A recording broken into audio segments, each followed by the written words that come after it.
বলেন রব্বানা আতিনা ফিদ দুনিয়া হাসানাতাও ওয়া ফিল আখিরাহ হাসানাতাও ওয়া কিনা আযাবান নার। আল্লাহ পাক বলেন দুনিয়াতে কল্যাণ এবং আখিরাতে কল্যাণ এবং জাহান্নাম থেকে মুক্তির জন্য একমাত্র আমি আল্লাহ তাআলাই দিতে জানি। বলেন সুবহানাল্লাহ। একমাত্র আল্লাহ তাআলাই দিতে পারে। আল্লাহ তাআলা বলেন জাহান্নাম থেকে মুক্তি তো একমাত্র আমি দিতে পারি।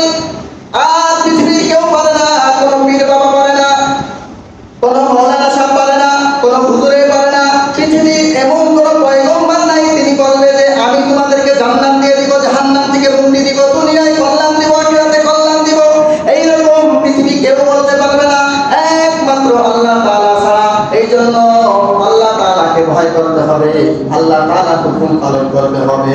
আমরা যদি আল্লাহ তাআলার হুকুম মাইনা যদি আমরা পৃথিবী থেকে যাইতে পারি, আল্লাহ তাআলা আমাদের কল্যাণ দান করবে। সেই কল্যাণটা হলো আমাদের জন্য বড় নিয়ামত, জান্নাতুল ফিরদাউস দান করে দিবে। বলেন রব্বানা আতিনা ফিদ দুনিয়া হাসানাতাও ওয়া ফিল আখিরাহ হাসানাতাও ওয়া কিনা আযাবান নার। আল্লাহ পাক বলেন দুনিয়াতে কল্যাণ এবং আখিরাতে কল্যাণ এবং জাহান্নাম থেকে মুক্তির জন্য একমাত্র আমি আল্লাহ